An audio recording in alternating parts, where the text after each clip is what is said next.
Okay, guys. So today we've got a pretty easy day actually. This is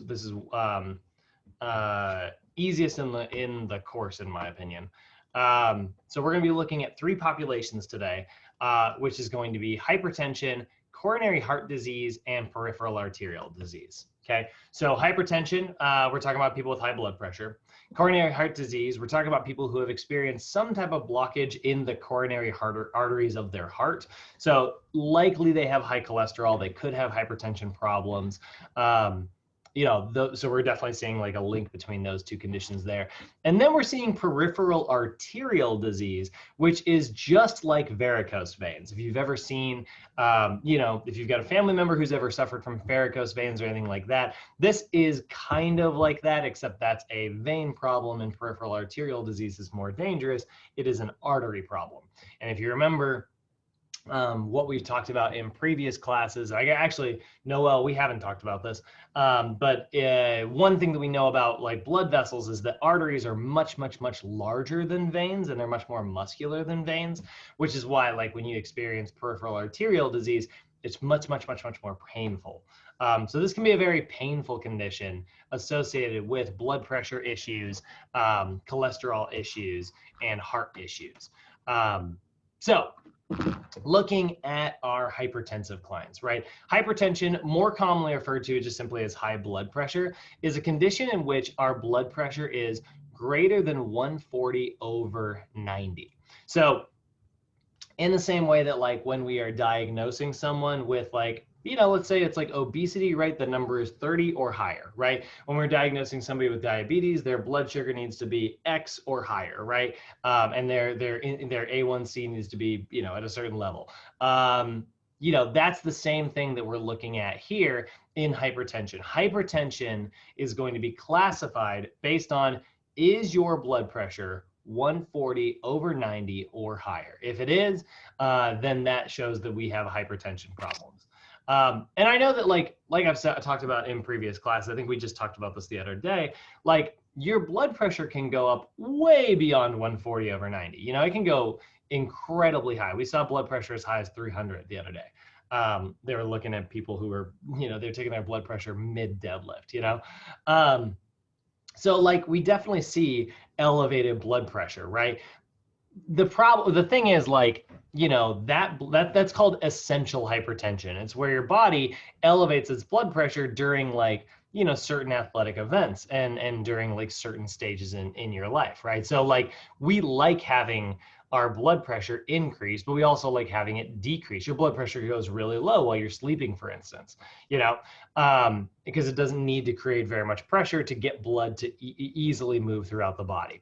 So the problem that we see, the reason we classify this disease is because like if our blood pressure can go into these extreme ranges, why is it such a big deal when it's 140/90? It's not about the fact that it's sitting at 140. It's not about being 140/90.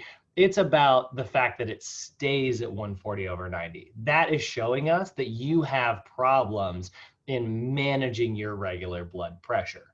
Your default is outside of normal ranges, right? Not your extremes. I mean, your extremes are also going to be outside of normal ranges, right? But your default. So it shows that you've got a problem with either your ability to contract and restrict your blood vessels, or you've got a problem with like the fact that there's just a blockage in some of your blood vessels, so it has a hard time moving, right? Something is happening with your blood vessels, and this is a sign of it.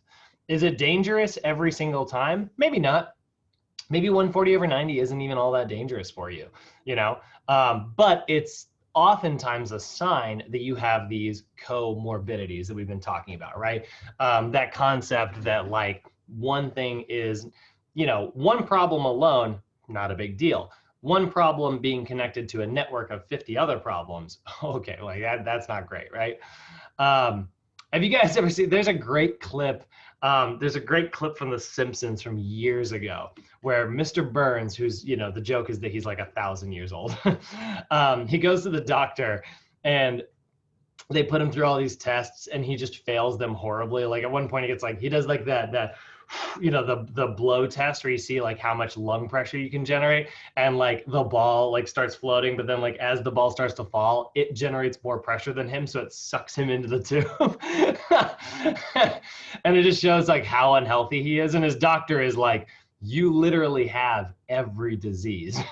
he's like, you mean I have like this? He's like, yes. He's like, I have this. He's like, yes. He's like, you literally have every disease and a couple new ones that we didn't know about. And he's like, well, this sounds like bad news. He's like, you would think so, but like, we like to call it Mo Howard's disease. He was one of the Three Stooges. And he's like, see all these germs? And like, he tries to shove them all through this one tiny door. He's like, none of them can attack your body because they're all fighting for control. And he's like, you're basically indestructible. Unfortunately, that's not how it works in the real life. But we do know that like your elevated blood pressure is often a sign of these other conditions. And so that's why we are looking at both or all of hypertension, coronary heart disease, and peripheral arterial disease. Oftentimes, this is a symptom of these two things here. So again, we've got kind of our blood pressures listed out here. We can see normal blood pressure, that's 120/80. This is the number we're kind of aiming for.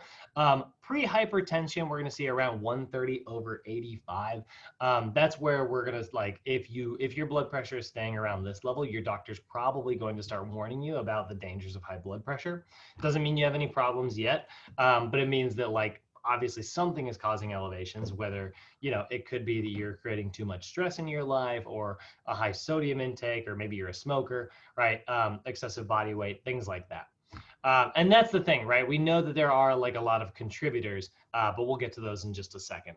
Now, when I say these numbers, just to make these make sense, and it's not in the PowerPoint, unfortunately, but just so that we can kind of show you guys these numbers and make it make sense for you. When we talk about your blood pressure components, you've got the two numbers, right? You've got the 120/80. The first number, your 120, that is what's referred to as your systolic blood pressure.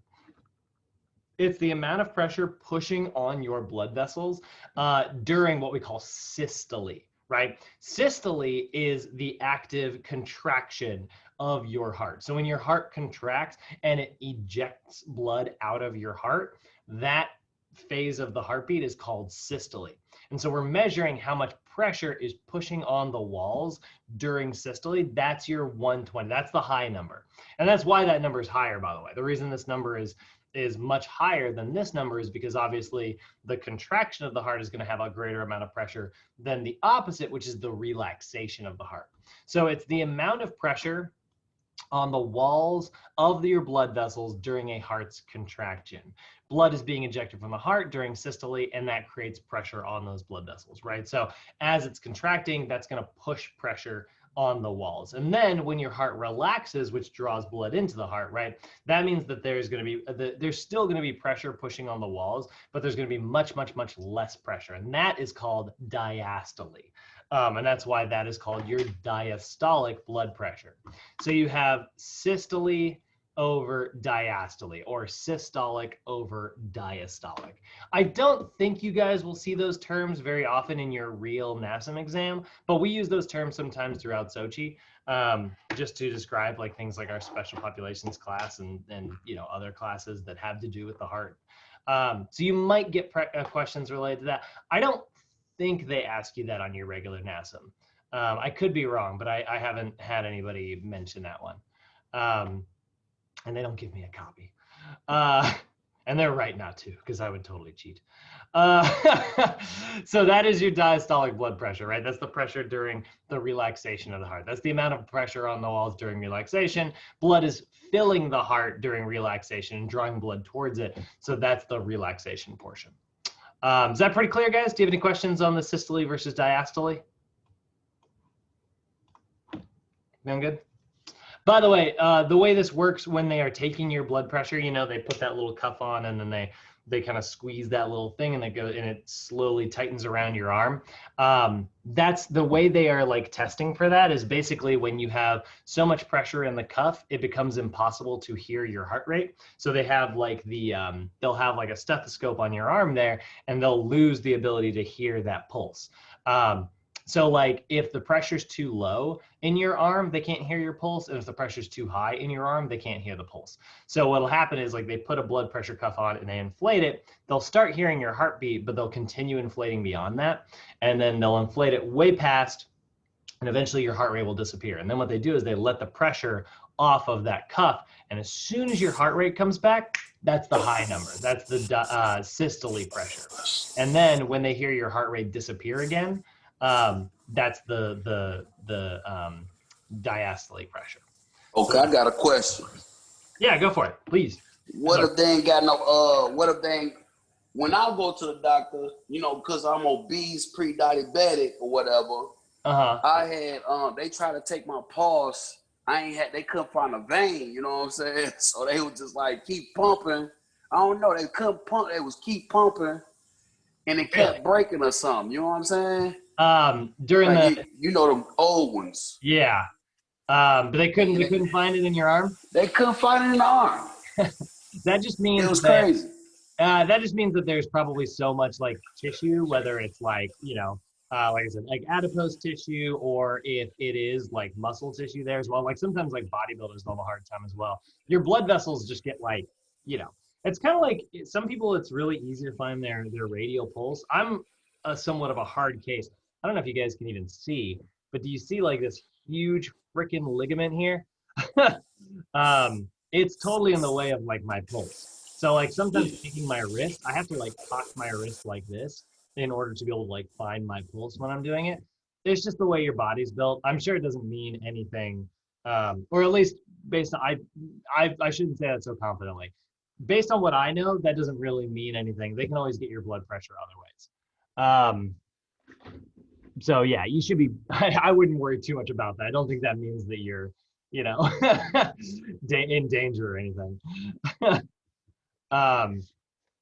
My mom's blood pressure, by the way, is like 180 over 150 or 60 or something like that. It's just crazy. Like she has super high blood pressure, which makes sense because we know stress is related to high blood pressure, and my mom is the most stressed out person I know.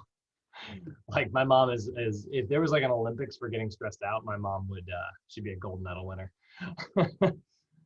But yeah, I wouldn't worry too much about that, Noel. I wouldn't. It is kind of fun though. Like you can take it as like a fun, you know, anomaly that makes you unique. Right, but that shit hurt, man. It's too much pressure every time. Yeah, sometimes when they like really go down, you're like, try it again. Yeah. Right. That's the thing. And now that you know, right, all they have to do, they just have to take it up to where they can't hear your pulse anymore, right? Right. So like, there are definitely times where I'm like, all right, that's quite the squeeze. Like you couldn't hear it like seconds ago. I know you're going way beyond what you need to. Like relax. But yeah, so here are our significant contributors to hypertension, right? We do know that diets that are particularly high in saturated fat have been associated with hypertension. So going back to our idea of like high cholesterol, right? So I just want to show you really quickly. So high cholesterol plaque, right? So this is what plaque is, right? Okay, so high cholesterol, right? Yeah, this is a perfect example of super high cholesterol foods. I'm pretty sure that's pork, right? So like we're seeing, you know, cheeses and salamis and porks and things like that. These are super, super, super high in saturated fat. So here's the thing about like what saturated fat is, right? Saturated fat, saturated versus unsaturated fats, right? And we've been over this in other classes, but like saturated fat is that stuff that maintains its structural integrity at room temperature. So when you think of like butter, right? Like we have a little butter jar downstairs right now, and it just, there's a stick, you just stick a stick of butter in there and put the lid on. That keeps all the germs out, and for the most part, like, you know, butter just sits there at room temperature and we leave it open. Now that way it's nice and soft when you go to like put it on toast or whatever, rather than like a hard thing that you gotta wait to melt, right? So that at room temperature, for the most part, maintains its shape. The reason it's able to maintain its shape is because it's saturated fat. So look at the chemical structure of saturated fat.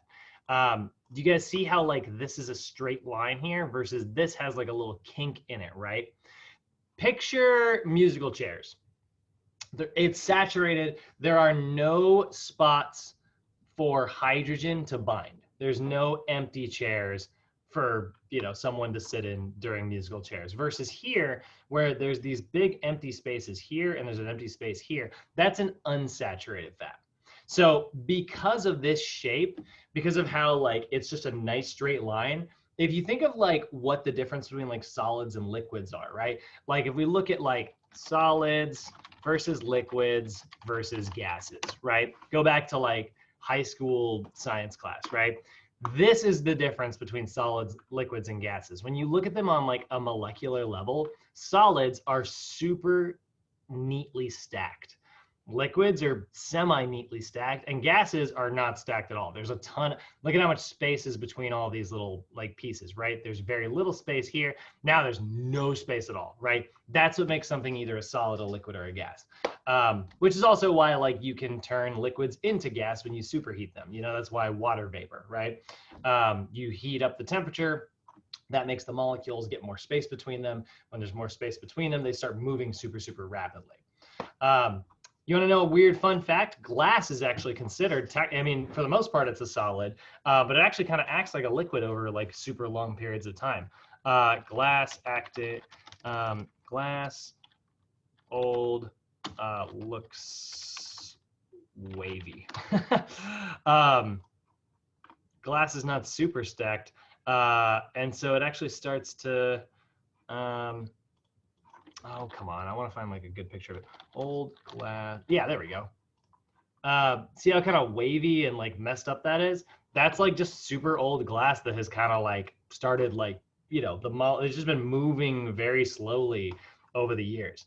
Kind of fun. Old glass that looks like liquid.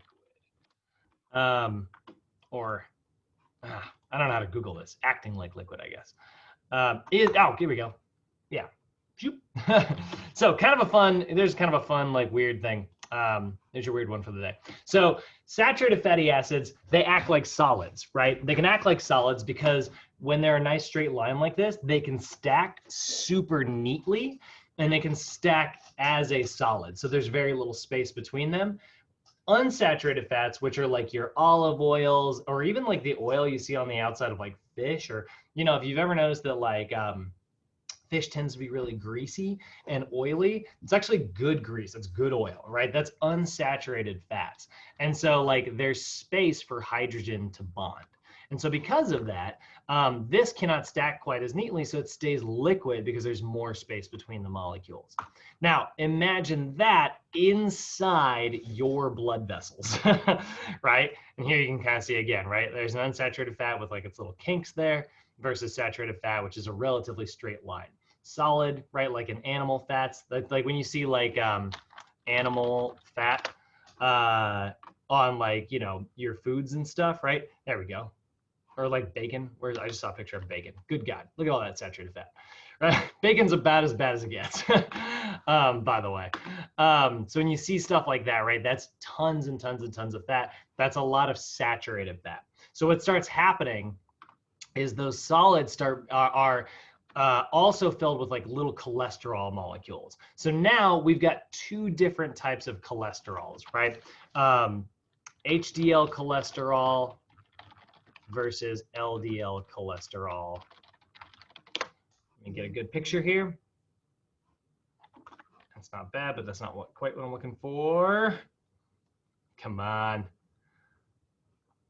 I'm thinking of a specific type of picture. Chemical structure. There we go. Look at that. That's great. All right. So take a look here, by the way. This is sort of what when you see like you've got your good cholesterol and your bad cholesterol, right? You've got HDL cholesterol. That's the good stuff, right? That's the cholesterol that we consider high density lipoproteins. That's what HDL stands for. So cholesterol is a protein, right? It's a lipoprotein, meaning that like it's a protein that that has a little bit of fat surrounding it, and that's why it looks kind of like this. Oh no, it's low quality. Okay, that's good. So here's like a low density lipoprotein, right? So it's got like a little phospholipid around the outside, right? Just like we normally see in fats. you know, all the fats are keeping liquid out and keeping some liquid in, right? And then you can see it's got this big globule right here, right?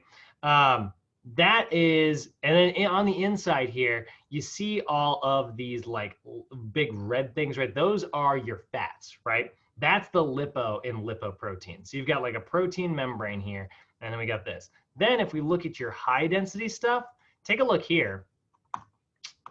You'll notice this looks a little bit different. Look at all these little proteins around the outside. So there's more protein than there is lipids, right? It's a high density molecule. So you've got very little proteins and mostly fats, and you've got mostly proteins and very little fats, right? So they perform two different functions. They do different things. And don't get me wrong, like, again, this is a classic example like of something that like your body is meant to do. We just do way too much of it. The LDL cholesterol, we're calling it bad cholesterol, right? We see it here, bad cholesterol, LDL cholesterol. We call it bad cholesterol all the time. It is still a good thing. You need it. It's just that we get way too much of it. Like in the way that we eat, our diets, not awesome for our cholesterol, right? So what ends up happening, right? And you can see it here, right? Look at how like there's a few of the like little proteins here, but there's a ton of the bad cholesterol, right? Here's your good cholesterol. There's some bad cholesterol, right? There's lots of bad cholesterol and there's a little bit of good cholesterol, right? So HDL cholesterol, because of how dense it is, it actually likes to absorb other cholesterols, which is a really good thing. So this stuff actually cleans out your arteries by consuming foods that are going to raise your HDL cholesterol. It actually goes through and it acts kind of like pipe cleaner. It goes in and cleans out your blood vessels by vacuuming up any random LDL cholesterol molecules that might be laying around. But that's the thing. When you have way too many LDL cholesterols laying around, they start to build up and they block your blood vessels. Now, here's the thing. That interacts really poorly with your blood. So when we see like plaque build up, what ends up happening is your immune, oops, not teeth. Although that's not also good. Although don't ask me about teeth, I don't know crap. So here's the thing, right? We start to see this plaque build up on our blood vessels, right? Now, your red blood cells, we all know this. Anytime you've ever cut yourself, right? What happens? You get a scab, right? Red blood cells are meant to clot. That's their job. But they're not supposed to clot inside our body. They're supposed to clot when they become exposed to these little proteins in our skin. So like when you cut your skin, you expose these little proteins, or they was drawn in white. I was about to say these little white proteins. I'm not sure if they actually are. It was drawn white, but these little like strands. And when like a red blood cell runs across that strand, it activates its clotting mechanism. And so then that blood cell connects to another one and another one, and eventually it forms like a clot, which keeps any more blood from leaking out of your body. But when you have a blood vessel like this, like those blood cells start clumping together and eventually it can form like a blood clot. And that's what we're seeing right here, this clot. Now, you've still got blood that's trying to rush throughout the body, so that could cause this blood vessel to stretch. It could cause this blood vessel to burst. It could cause it, you could actually finally dislodge the clot, and then it could travel throughout your body and then go clot another, and then block another artery, which keeps blood from flowing to where it needs to go. If that happens in your heart, that's what we say is coronary heart disease. So if you get like a blood clot in your heart, it will keep your heart from getting its own blood delivered.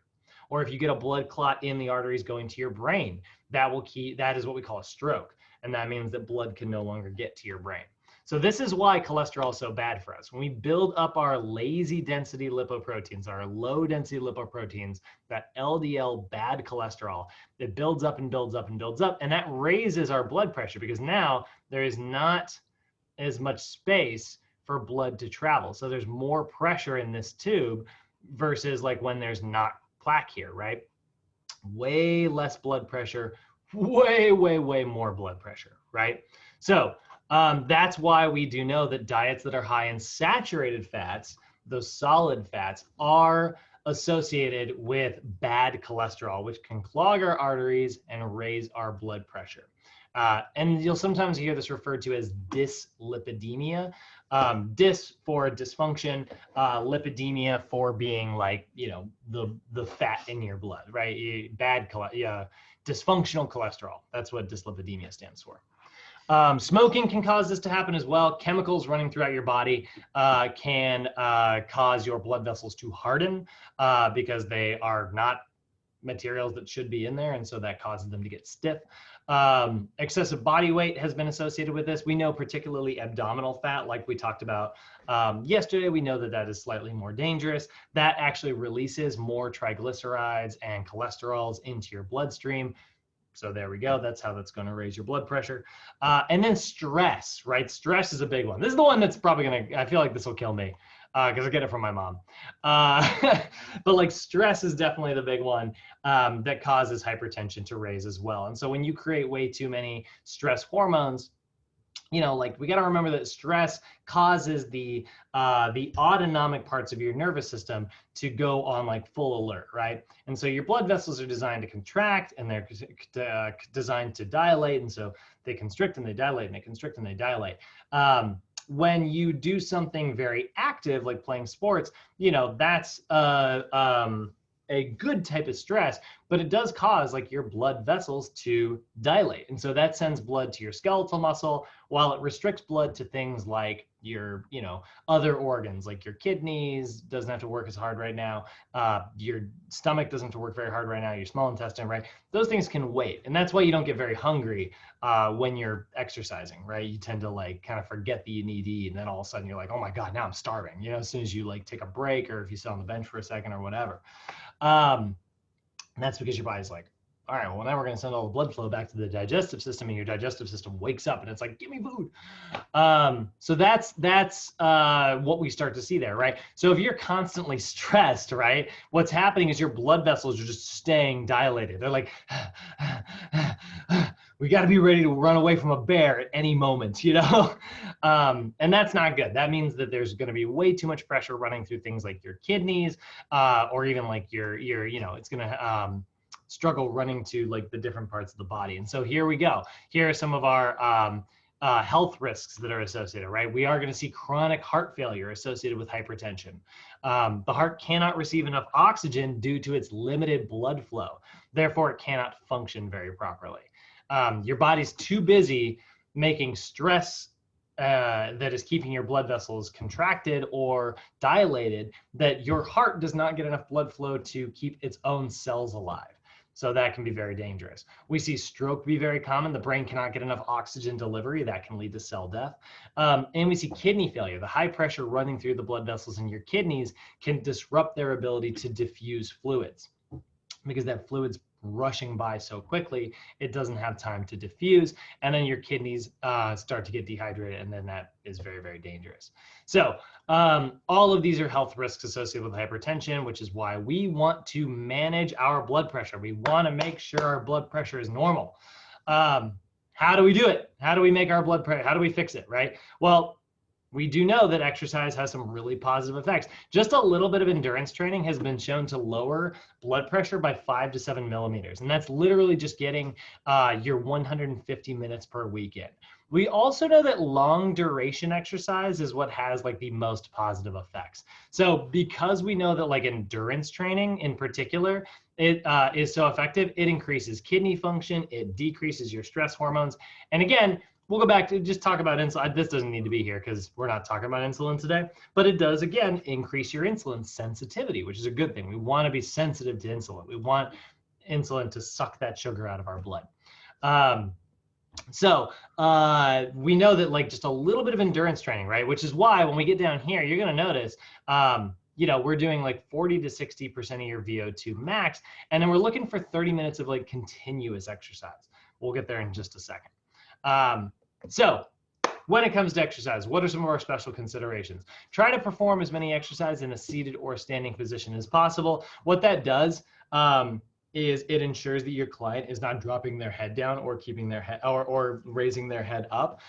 Sit-ups are really not awesome for clients who have blood pressure problems. And it's because like changing the orientation of their head, if they have pressure problems, they may not be able to get blood up to their head. So all of a sudden their brain will go, whoa, not enough blood. And then it will make them pass out. You guys have all experienced this, by the way, I'm sure at some point in your life. If you've ever just like popped up out of a chair and been like, pizza's here, you know, whatever. And then like you start running and all of a sudden you're like, whoa, the world is disappearing. That's because like you were probably relaxing and your body was, or if you've ever like hopped out of bed, you know, like from a nap or something. I used to do that. Like if I ever took a nap, I'd be like, whoa, I gotta get up. And what that does is like, you know, your blood wants to be back there, but you are now over here. And so all of a sudden it's like out of your brain and your brain goes, all right, well, that's not good. And so it tells you to lay down. It's much easier for blood to travel this way than it is to travel this way. So laying down is a great way to ensure that you are going to get blood back to your brain. So your brain will make you pass out.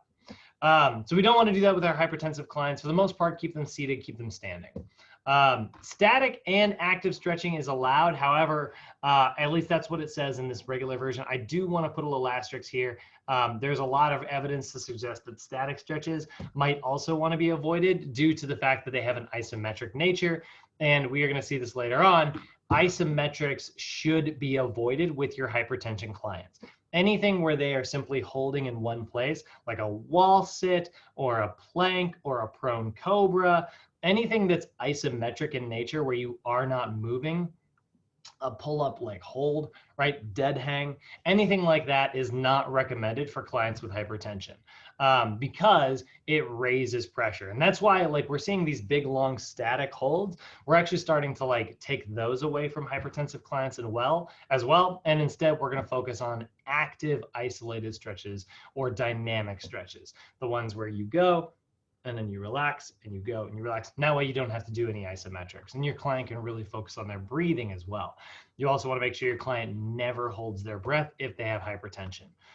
Foam rolling, not recommended for two reasons. Number one, again, they tend to be isometric in nature. And number two, we are going to see how there's a link between hypertension and peripheral arterial disease in a little bit. And that can be very, very, very painful if you are foam rolling. Cardio training, for the most part, we're focused on stage 1 so that we can get a high duration. So we're not going to do like too many intervals with our clients who have hypertension because we're primarily focusing on building their endurance, right? We want to have them go for long periods of time. That's going to have the greatest effect because their blood vessels are going to have to work over an extended period. So if you go too high on the intensity, they're going to need to rest. We don't really want them to rest. We want them to do steady state cardio. And then, this is the best part, peripheral heart action training is suggested. So peripheral heart action is a special type of circuit training. And just, Noah, you probably know this, but a circuit, when it comes to like designing like a workout, is 4 or more exercises in a row without rest between any of the exercises. So if I were doing bodyweight squats, and then I immediately went into walking lunges, and then I immediately went into bicep curls, and then I immediately went into pull-ups, right? First off, that is the worst circuit ever, but no rest in between those movements. That would be a circuit style of training, okay? Many exercises in a row, no rest between the exercises, rather than your traditional style of working out, which is like, you know, you do a chest press, you rest, you do a chest press, you rest, you do a chest press, you rest, move on to your next exercise, right? Circuit training would be like chest press, pull-ups, squats, sit-ups. 1, 2, 3, 4, then you rest. Then you go back to the top, pull-ups, sit-up, you do the whole thing again. Now, peripheral heart action is different. Peripheral heart action is a special type of circuit training. It is a style of circuit training that involves alternating between upper body exercises and lower body exercises. So what you're going to do is you're going to start with an upper body exercise, then you're going to do a lower body exercise, then you're going to go back to the upper body, then you're going to go back to the lower body. So here's our example. Do a cable chest press, that's an upper body exercise, followed by a goblet squat, which is a lower body exercise, followed by a standing cable row, which is an upper body exercise, followed by walking lunges, which is a lower body exercise, followed by single leg shoulder press, followed by calf raises. So we are going upper, lower, upper, lower, upper, lower. And what that does is that dilates all the blood vessels to your upper body. So then all the blood rushes up here. But then all of a sudden you start doing a lower body exercise and that constricts these blood vessels and dilates the ones in your legs. So then all the blood goes down there. Then you do the exact opposite again. So what you're doing is you are evenly distributing blood throughout the body and you're literally doing little small repetitions for your blood vessels. You are teaching the blood vessel system how to distribute blood effectively. And that is why we absolutely love peripheral heart action when we are training our clients who have hypertension. So here's some of our other rules. Avoid isometrics. So you're either going to use a 4-1-1 tempo or a 2-0-2 tempo or a 1-1-1 tempo. Remember, this is the eccentric, this is the isometric, this is the concentric. So that is either going to be like slow on the eccentric. So if I was doing squats at a 4-1-1, that'd be like this. It'd be like 1, 2, 3, 4, 1, 1, 1, 2, 3, 4, 1, 1, right? Or I would do a 2-0-2, which would be 1, 2, 1, 2, 1, 2, 1, 2. That's kind of your classic. And then there's also just like 1, 1, 1, which is like and up, right? Now that's also pretty classic. The other thing you want to avoid heavy lifting. Really, maximum strength is not great for your clients with hypertension. Often causes people to hold their breath, which raises their pressure and causes them to pass out. And then this is an interesting one, avoid over gripping. You do not want your client to grip too much. So like actually dead hang pulls is another reason why they're not great. Deadlifts, not a really great option. When it causes like a lot of over gripping, that can cause like an isometric contraction here. And this is the end of one of the circuits of your blood vessels. So it ends up causing blood to start pooling, which is very bad for clients with hypertension. So we are going to focus on large muscle groups so that we can get. Hold on.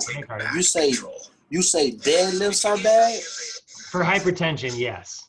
And I love deadlifts. Make no mistake, they're literally my favorite exercise. What about power cleans? Oh, I do like cleans. Yeah, cleans are fun too. But you mean with a hypertensive client? Yeah. Maybe, but typically cleans tend to be really heavy. So if you were doing like light versions, you know what? That also changes like the position. I'd probably avoid it. Because I say the blood flow to the head, man. All that blood flow rushing to the head, and then you pulling up. It's just so dizzy and lightheaded, man. You know what I mean? Might make someone pass out. Yeah. I love cleans. I like it too. Not with somebody who has hypertension. When we was playing football, it just brings out the power of you. You know what I'm saying? Make you explosive. Yeah, the second most powerful movement in all of weightlifting. The only one that's better is the full snatch.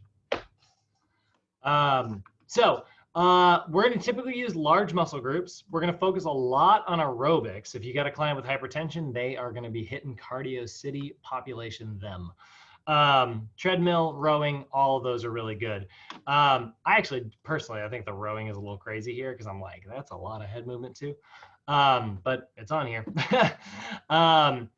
Frequency, preferably every day. This blood vessel problem is such a big deal.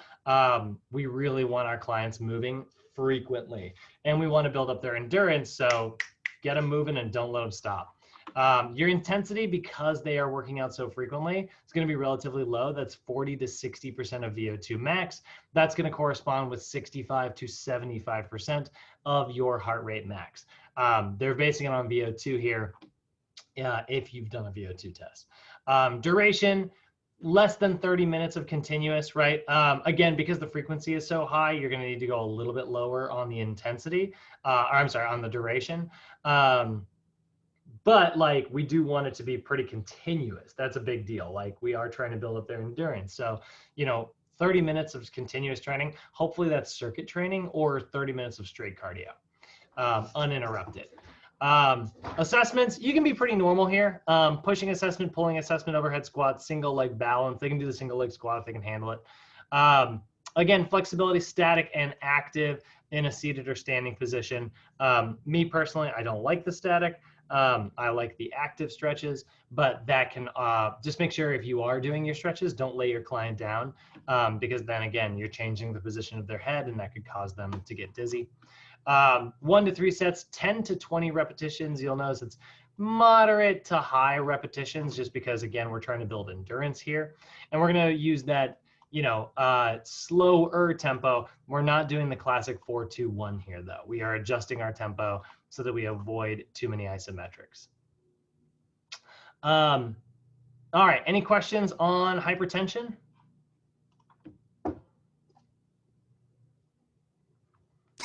No. Like that song you wrote for Terry. Okay. Yeah. All right. So next one, let's look at something that's associated with hypertension, which is coronary heart disease. So coronary heart disease is disease of your coronary arteries. Those arteries are the arteries that supply your heart with its own blood. So coronary heart disease. This is just gonna be a bunch of pictures. Oh, okay, it's not bad actually. So you can see we get plaque buildup in these arteries here. Those are the arteries that are giving the heart itself blood, right? So these coronary arteries start to see like obstructions until eventually there's like a full blockage, right? And that's where a lot of times they'll have to do like heart surgery, right? Where they'll send in like a heart, they'll put in like a stent. What they'll do is they'll like send a little balloon through your blood vessel, and then they'll inflate that balloon, and it's got this little framework here, and that will hold your artery open, and that way it can't get blocked again, which is not awesome. That is a disease. That is and there you see what it looks like. That is a surgery you do not want to have, but it is kind of cool. So that is what we see in coronary heart disease, right? So a lot of times, if your clients are experiencing coronary heart disease, those cells, which are not getting enough oxygen, they start to have trouble like creating like the types of electrochemical signals that they're supposed to. So what will happen is you'll sometimes get chest pain. This is often referred to as angina, which is the big fancy name for chest pain. So if you get a client who has experienced that, a lot of times they will take things like calcium channel blockers and other types of medications, which can either increase or decrease their heart rate. Commonly associated with other comorbidities, like I said, coronary heart disease can be associated with diabetes. It can be associated with obesity, hypertension, and peripheral vascular disease, which is the third one we're going to look at today. So very, very dangerous, considering that your heart is the pump that sends blood throughout your entire body. So our special considerations, make sure if you have a client who has, they're like, hey, I had a heart attack at some point, or, I had to have a stent put in. If you have a client who has experienced some type of coronary heart disease, right? They've experienced a heart attack and they've come back from it and they're working to prevent, it ever happening again. We have these considerations to make. Make sure that you are continually monitoring their pulse during activity. If it starts to get really high, that could be unsafe, because now they have a heart that is weakened. So, maybe you calculated their heart rate and it's like, oh yeah, you should be able to handle this number. Yeah, if they were a normal everyday client, but because their heart is weaker and is not as strong as it should be, you're probably going to work out at lower ranges of their heart rate instead. So you're going to see some numbers like that in just a little bit. So work to stay below the upper limit in order to keep their heart safe. Screen for any of their other comorbidities. Make sure that you see if they also have high blood pressure problems or things like that, so that you can be aware of them. And then you also want to make sure that you can make modifications at any time for your client. Your client may get out of breath really easily. They might experience chest pain. All those things are going to mean that your client needs to take a rest. And that's what we're seeing right here.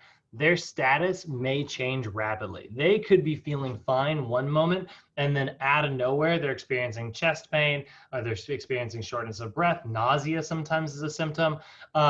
They could be struggling out of nowhere. So don't push your client through those moments where you're like, oh, it's temporary, keep going. Give your client time to rest. Try to encourage them to reduce their stress in that moment. A lot of times when they start experiencing that, it can be a very uncomfortable, stressful situation. So just be there to kind of guide your client through that. Talk gently, and just be like, breathe, relax, it's going to pass, and they'll be used to experiencing that. So, a lot of times they'll go, yeah, I know. Lower intensities may be necessary. That's going to result in longer exercise sessions. So make sure, and this is extremely important, make sure you are always warming up your client and cooling down your client, because their status can change so rapidly. You do not want to jump right into exercise. Your warm-ups will often need to be a little bit longer, and your cool downs will need to be a little bit longer. That's going to ease your client in and ease them out. We don't want to, skyrocket their heart rate as we start working out, and then we don't want to like slam their heart rate back down once we're done. So make sure you are always warming up and cooling down. And then, because a lot of how your client is going to feel is going to determine how well they can work out, you're probably going to use the RPE method instead of heart rate training zones. So that way you can continually check in and be like, hey, how are you feeling? On a scale of 1 to 10, this should be somewhere around a 6. And they're like, oh, it feels like an 8. All right, let's slow that intensity down, right? And again, no surprise here, avoid your isometrics. So large muscle groups, stationary cycling, treadmill walking, rowing, things like that. 3 days per week here at least. You can go a little bit higher than that. Now we're seeing 40 to 85% of their heart rate reserve. Make sure you do the heart rate reserve method. Remember, that's going to be the difference between their heart rate max and their heart rate rest. Their heart rate rest is going to be much, much, much, much, much higher. So you want to use that formula instead of just a regular max heart rate formula. If you don't know what that is, we're going to cover that in our next class. Next course, next week. And then use the talk test, right? Or use the RPE scale. Both of those are going to be really helpful in continually checking in with your client to see how they're feeling. And then duration after a 5 to 10 minute warm up, you're going to do 20 to 40 minutes of exercise and then do another 5 to 10 minute cool down. I really recommend like the 10-minute versions here. These are really helpful for, again, making sure that you are easing your client in rather than just, skyrocketing their heart rate. Pushing, pulling, overhead squat, single leg balance, these are all fine. Flexibility, static and active stretches are really good. Again, though, we avoid isometrics with this population, so I like active. But the big thing is just make sure you don't lay them down. Make sure they're at least upright in a seated or standing position. So no touching their toes, right? They should be taking their foot onto an elevated surface and reaching with their head upright instead. 1 to 3 sets, 10 to 20 reps, 2 to 3 days per week, all the standard normal stuff that we're seeing. And again, look for those comorbidities, right? Make sure that you are screening to see if they also have anything else that they might be dealing with. Any questions on that one? Coronary heart disease, heart attacks? How to train your client for a heart attack. That's why I take good fiber, man. They say fiber is a heart attack reducer. Sure is. You know what I'm saying? Fiber is good for you. That's why you take fiber. You know what I'm saying? Yeah. That's why friggin' Cheerios gets to be like, it's good for your heart. It's like, fiber is good for your eyes. I see what you're doing. But you we ain't talking about greens and stuff. We talking about supplements like the powder or something like that. You know what I mean? Oh, you take that? I mean, that's not bad. I mean, my favorite. I take the powder. Let me show you my favorite. I'm gonna sound like such an old man here, but Trader Joe's double fiber cereal. This is actually one of my go-tos. It looks so nasty, but guys, I love this cereal.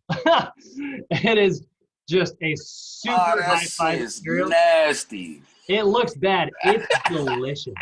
It's really good. It's crunchy. It's like great. And what I do is I also, from Trader Joe's, I will get their freeze-dried strawberries. And then I will put this in there. These are really, really good. They're just like strawberry flakes. And then when you put milk on them, they rehydrate really well. And then I will use a tablespoon of honey. And that is like my go-to breakfast that I look forward to every day. I love the dried strawberries. Mm-hmm. Yeah. That's like one of my hacks for making cereal. Like, I would eat that cereal by itself for sure. But strawberries, they've got even more fiber in them. They taste really good. And then actually for cereal, I actually don't use regular milk because it is high in saturated fat. I use milk in my coffee. I love milk. I'm a milk addict, and I need to keep my milk consumption low. You got to get that dairy supplement, man. I use Lactose. the one that I like is Silk almond macadamia nut. Is that what it is? Silk almond protein. It's almond cashew. That's what it is. This one here. This stuff is super awesome. I love this milk alternative. It's got 10 grams of protein, which is really comparable to your traditional milk. And then if you look at its ingredients list, because it's made from nuts, particularly almond and cashew, it's got fairly high fat content in it. Like 8 grams of fat's pretty high for 1 cup, but only 0.5 saturated. So that's mostly coming from unsaturated sources, right? That's going to be a really great source of, unsaturated fats. So this is like drinking olive oil, So this is probably one of the healthiest meals of my day, is like this with that double fiber cereal, with the strawberries in it, and then just a little, I got to have a little bit of sweetness. So I'll have like a tablespoon of honey to it. Awesome. I look forward to it every day. All right. I got a question. A question. So, I can't afford cereal and stuff like that. Fiber, strawberries, things like that. You know what I'm saying? And sometimes you get tired of eating. You want to eat your regular foods, things like that. And you like your dairies. This is what I use right here. And it's cheap right here. You see that? I don't. I see you. Lactose, this right here. Oh, lactose. Oh, do you have trouble with milk? Yes, I'm a dairy person, but you can't afford that healthy stuff, man. The healthy stuff is too expensive a lot of times. Yeah. Yeah, I hear you. Yeah, and it works well, man. Yeah, all that is that's fine. That's like an enzyme. That's just a little enzyme in pill form. That's if you're lactose intolerant, you can take that and it'll allow you to digest it. Yeah, I would say you try out that almond milk. You might like it. I think it's really tasty. Get the vanilla flavor. It's got a little more sugar in it, just barely, but it's not enough to write home about. And it's really tasty. And it's it's not the cheapest. Like a half gallon cost about as much as like a gallon of regular milk. So it's twice as expensive as milk. But I mean, a half gallon lasts you a whole week, so it's still pretty comparable. It's still very manageable. That Trader Joe's cereal. Noel, do you ever shop at Trader Joe's? Nah, I just moved up here 2 months ago. You got to try out Trader Joe's, man. It's cheap. It's honestly, they're very, very inexpensive. Like that's why I go there. Organic, right? What's that? All organic? No. All organic? No. They have a lot of really good options. Like they have a lot of all natural options, but it's not all organic. Grocery store? What's that? A grocery store? Yeah, it's a grocery store. Okay. Yeah, the reason it's cheaper is it's kind of like Costco. It's like their own brand of stuff, and that's why it's all much cheaper. What about Ralph's? I like Ralph's, but I think Ralph's is expensive. Ralph's gets you on stuff. Like Ralph's is relatively cheap for groceries, but it gets you on stuff that's like pre-packaged or pre-made. Like if you buy like your paper towels and stuff at Ralph's, you're getting ripped off. So I'm not a huge fan of Ralph's. Right. And I do think that there are more natural. Here's the thing. Trader Joe's is not organic, but they have a lot of natural options. So like there's a difference between organic and natural. Natural still can use like pesticides and things like that. Organic, it's like, just grown in the ground. I personally have nothing against I like GMO foods. I'm pro GMO. I'm a weirdo. I know. You hear like I'm like the black sheep in the fitness community, because you hear people, they're always like, no, you gotta be all organic and stuff. And I'm like, I don't know. GMO foods are just foods that were grown to survive harsh winters. I don't really have anything against that. I don't like pesticides. I'm not a fan of stuff like that. But I am like a fan of like mating two really strong strains of a plant together. I don't have anything against that. So Trader Joe's is not 100% organic or anything, but they do have a lot of really healthy options. So check it out. You might find that you can really save some cash. I spend about, I go grocery shopping every Sunday. I spend about $60 to $75 a week on groceries. And I'm eating about 2,800 to 3,000 calories per day. All right, so let's take a look at our next one. This is our peripheral arterial disease. Sometimes this is called intermittent claudication, meaning that you are getting blood clots. So it involves, when we sometimes call this PAD, but it is pain in the lower extremities that is associated with limited blood flow. So let me show you what I mean here. Peripheral arterial disease, right? So yeah, they always show pictures of it. It's like somebody's like, my legs. So what's happening here is you are getting limited blood flow. You're getting plaque buildup on your arteries, and that can sometimes lead to what is called ischemia, sometimes called silent ischemia. And what it is it's like a very painful sensation in your legs. Sometimes you will also see this very commonly associated with the other blood vessels, which are your veins, right? Arteries are going away from your heart, veins are going towards your heart. So a lot of times you'll also see varicose veins like this, which is where they call dead veins. Maybe. I think I've heard that term before. But what it is, what a varicose vein is where you get a blockage, and then that causes buildup. It causes buildup of like those blood vessels, and then those blood vessels get stretched out. You see that? So they get super, super, super stretched out because all of the blood starts pooling and it stretches, and then that blood vessel cannot send blood flow back to the heart very effectively. So a lot of times they'll do surgery where they'll actually like straighten out the blood vessel, and then they'll snip the excess, and they can kind of fix it like that. But here's what you'll sometimes see in varicose veins. You can see limited blood flow, which is causing death of tissues. So it's a very, very, very dangerous disease. That's why it's called, the ischemia is the pain, but they'll sometimes call this silent ischemia because it's kind of a silent killer. So the lower legs are not receiving blood flow from the arteries due to plaque buildup or blood pressure issues, and this can cause clotting and pain, which can further exacerbate the issues. Very, very dangerous here. This is heavily associated, again, with things like smoking, heavily associated with high cholesterol, you know, all the stuff we were looking at when we talked about blood pressure issues from earlier. Very, very painful, very, very dangerous.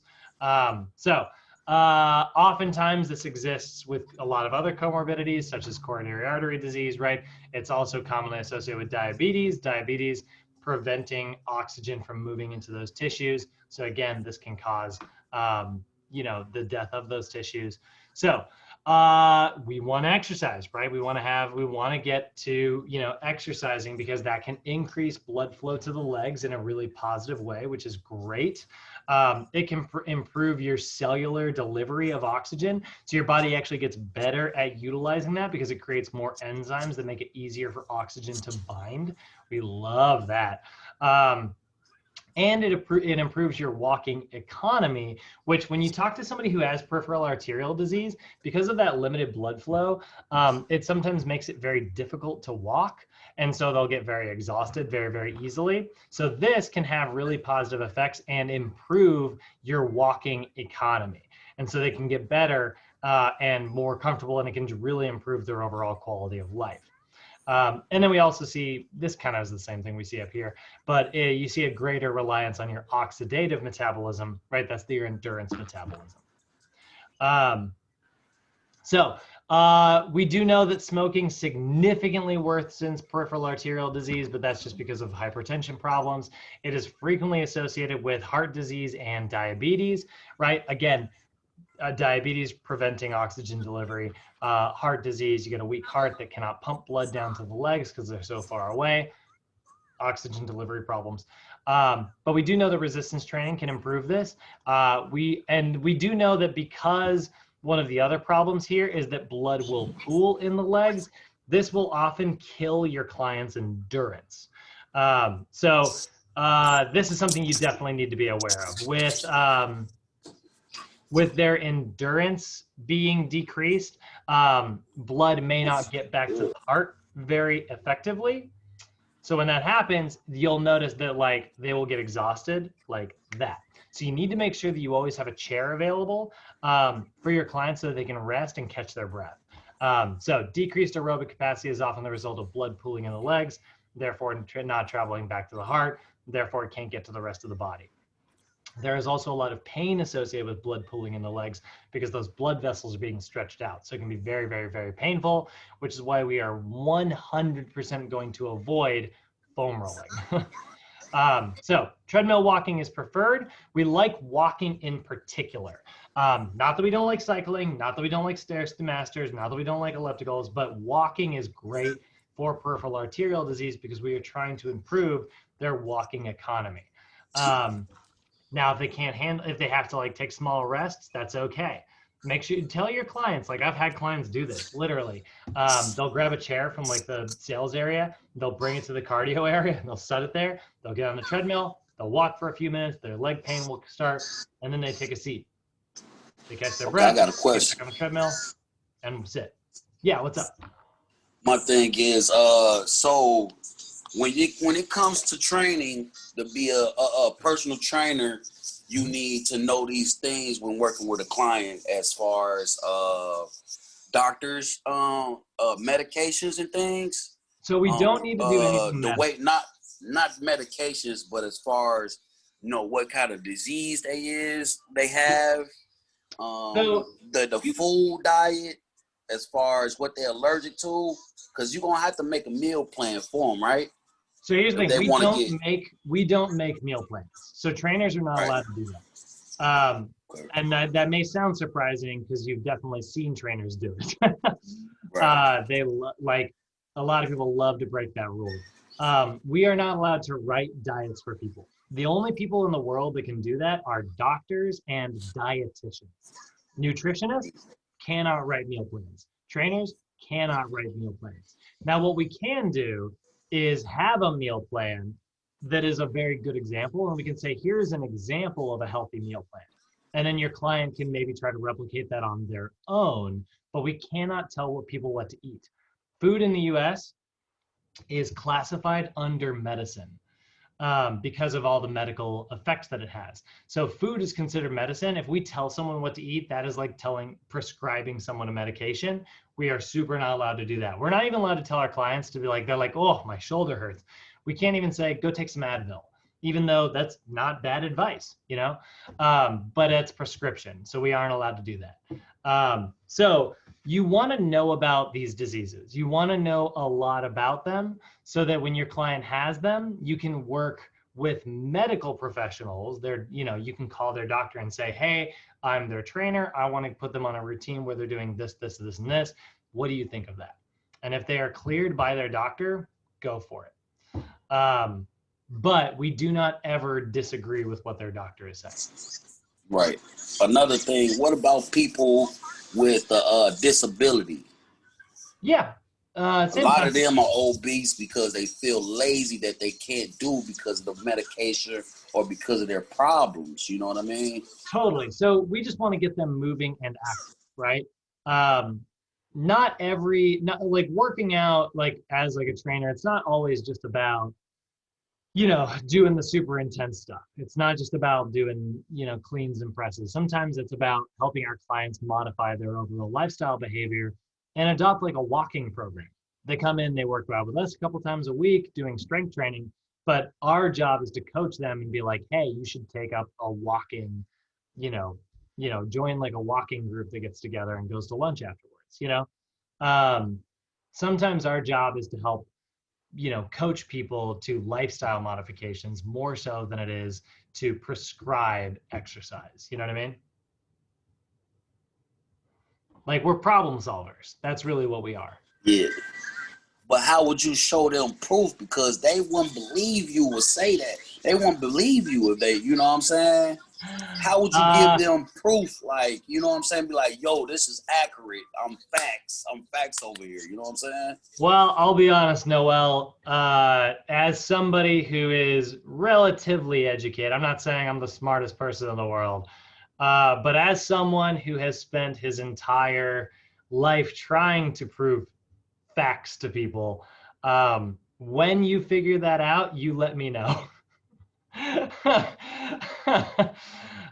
There are still climate change deniers, for instance. I think personal trainers, we need to carry around iPads, man. Yeah.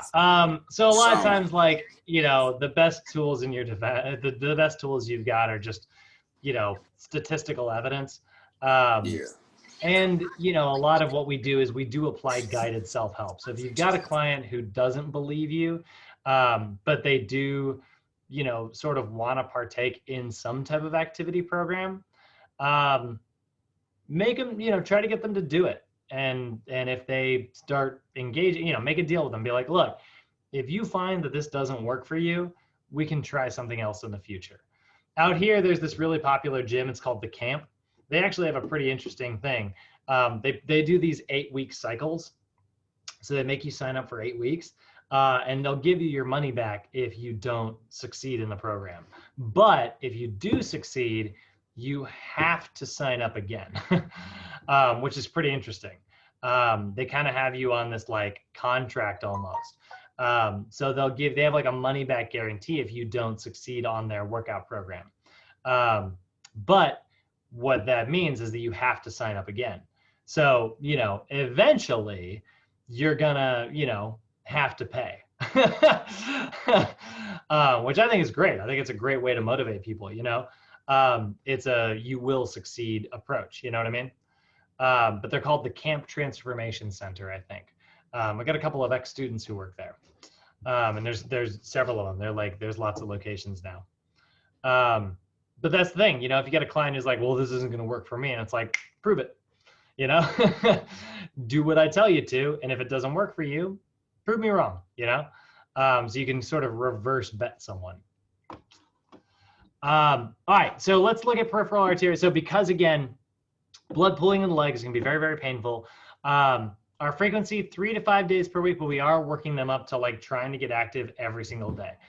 We are trying to get this person's ability to walk for long distances back, because these people will describe not being able to walk from the parking lot to a store without having leg pain. So we are trying really hard to get them their ability to walk back. Intensity, we are basically going to establish a safe upper heart rate range with them. Basically what that means, guys, is you're going to slap them on a treadmill, and then you are going to get them walking until the pain shows up. And then you're going to measure what their heart rate is when that pain shows up. And you're going to go, all right, we want to stay just below that number. And we're eventually going to get that heart rate higher and higher and higher over the next few weeks. So you're going to establish their tolerable upper heart rate, even if it's well below what the formulas show and what their heart rate should be. They just can't handle it because it's too painful. Duration, work up to 20 to 30 minutes. A lot of times, guys, if they have really severe PAD, they won't even be able to handle 5 or 10 minutes of continuous exercise before they need to sit. Make sure you always have a place for them to sit. And if you can, get them a place where they can put their feet up, because that will pull the blood out of their legs. So not only having a place to sit, but also a place to put their feet into an elevated position. That's going to be really, really helpful. So 2 chairs or a bench plus a chair. Pushing, pulling, overhead squat, single leg balance are all really good. They're probably not going to be able to handle the single leg squat, but if they can, go for it. Static and active stretches are good. Avoid SMR. You do not want to put pressure on those blood vessels. And then also avoid any stretches that are putting too much pressure, like a kneeling hip flexor stretch, for instance, that puts pressure on the knee. So that can pinch blood vessels. We don't want to do that kind of stuff. You'll notice our repetitions are relatively low here. That doesn't mean your intensity needs to be super high. It just means that they are not going to be able to handle super long durations of activity. So if you go too high on the reps, they're going to be under tension for way too long of a period. and that can lead to, like, again, leg pain. So instead, we're just keeping the reps relatively low so that they can hit their set and then immediately sit down so they don't start experiencing that pain. And that's what you're seeing under your special considerations. Allow for sufficient rest between exercises. This is a pretty painful disease. It's not as life-threatening as some of our other diseases, but it is extremely, extremely painful. And so because of that, we need to make sure that we are always giving our clients time to recover between sets. And I want to show you an example of that here. We've got some soap notes that we whipped up. So our client's name is Mike. He had a heart attack 6 months ago, but he has been cleared by his doctor to begin exercising. And he has been suffering from hypertension and peripheral arterial disease for a few years now. So he does have that leg pain. He likes playing cards, he likes bingo, and he likes going to lunch and coffee with his friends. I know a lot of these are stereotypes, by the way, on these example people, but they're the best I could come up with. He is on a beta blocker, which lowers his heart rate and lowers his blood pressure, and he often gets a constant leg pain. So being on his feet for extended periods is a no-go. He's 70 years old. His blood pressure is 140/90, so he is hypertensive, and that's with his medication. His resting heart rate is 85. That is pretty freaking high, especially at the age of 70. He has a body fat percentage of 25%, so that is relatively outside of normal ranges, but it is not exceptionally high, but still elevated. I did this. This is the tug test. That's the one I mentioned. That's where you get out of the chair and walk around. We decided to do a it took him 15.2 seconds. We're just looking to get that number as low as possible. We do see his knees turn outwards. So he actually experiences a little bit of knee varus, which is fairly rare. And he does have rounded shoulders, elevated shoulders, and a forward head posture. So we're seeing a lot of upper body dysfunction, which makes a lot of sense considering that he's in his 70s, right?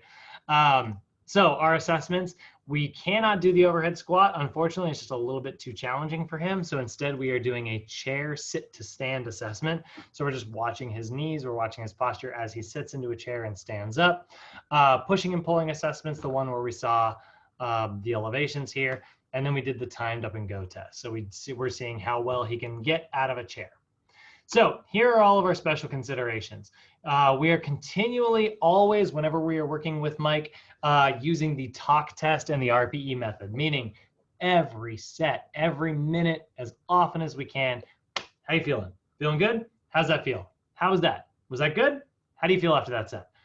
Just constant. Like, we are always talking to our client. We are communicating 100% of our session time, to see how he's feeling, just to make sure that he's not going to, like, all of a sudden tank, right? We're warming up for a full 10 minutes. We're cooling down for a full 10 minutes. That means that our sessions are going to be relatively short in terms of strength training time, but it gives us plenty of time to work on ensuring that he is, easing into exercise and easing out. We're going to do active isolated stretches, and we're going to do them in a standing position. That's going to be 1 to 2 sets. We'll do 5 to 10 reps, and we'll do 1 second pauses, right? So he might do like an elevated, hamstring stretch where he's got his leg up like this, and we just have him straighten that leg and then relax, straighten that leg, and then relax. 5 to 10 repetitions, right? We got him doing a pectoral wall stretch, and then relax, and then relax, right? We might do like a standing TFL stretch, right? This is one that's not in your books, but basically you step across your body like this and use a wall for support. So you kick your hip, and then relax, kick your hip. That's a TFL stretch. So stuff like that, right? We are doing 1 to 2 second holds, 5 to 10 repetitions, 1 second pause. The ones we're focusing on are the upper traps, pecs, lats, TFL, a glute stretch. That one's probably one where we'll have him put, my camera. So a seated glute stretch is actually where you're going to sit in a position kind of like this, and then take one leg up, and then you're going to use your opposite arm to push, and then relax, and then push, and then relax. That's a seated glute piriformis stretch. And so that's what we're seeing in these two here. Cardiovascular training, we want him walking every single day. However, walking every day might be a little uncomfortable for him. So we want to do it in short little 10-minute bouts. We just want Mike to get a 10-minute walk-in every day. If he can't handle 10 minutes, we'll shorten that to 5 minutes, right? Until we build up to 10 minutes. He's going to work out with us on Tuesdays and Thursdays. Hopefully he's doing his homework on Mondays, Wednesdays, and Fridays. We're going to do 3 sets of 10 repetitions. So we're keeping the duration relatively short, using a 4-1-1 tempo. And we are not going to be able to do that peripheral heart action circuit, which would be good for his hypertension. But unfortunately, we can't do the peripheral heart action because he's got PAD. So that going through a whole circuit would be way too much time on his feet. So it'll get too painful. So instead, we're taking 60 seconds between each set, and we're going to do alternating supersets. We're going to do exercise A for his upper body, then we'll rest. We'll do exercise B for his lower body, then we'll rest. Exercise A, etc. And we'll do that for however many sets. So we are going to pair upper with lower, but we're going to take rest in between. That way we're getting a little bit of peripheral heart action, but we're giving him rest so that he doesn't get too much pain in his legs. So that might be like a chest press machine followed by like body weight squats, right? And so he does the chest press, he rests. He does the body weight squats, he rests.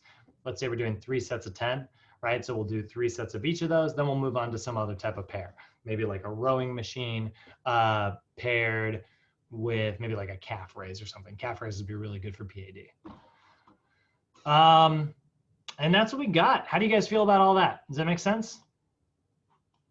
I got a question.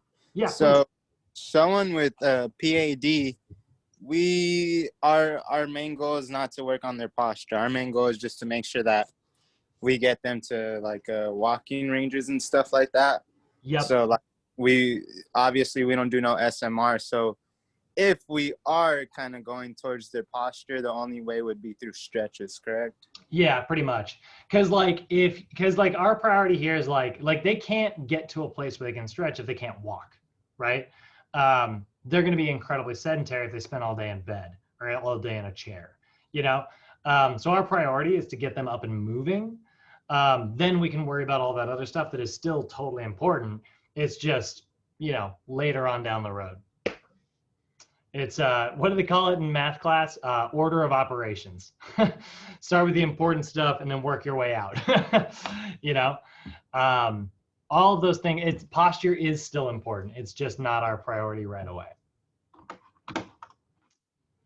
But yeah, guys, that's today. Any other questions on stuff like that? All right, well, oh yeah, what's up?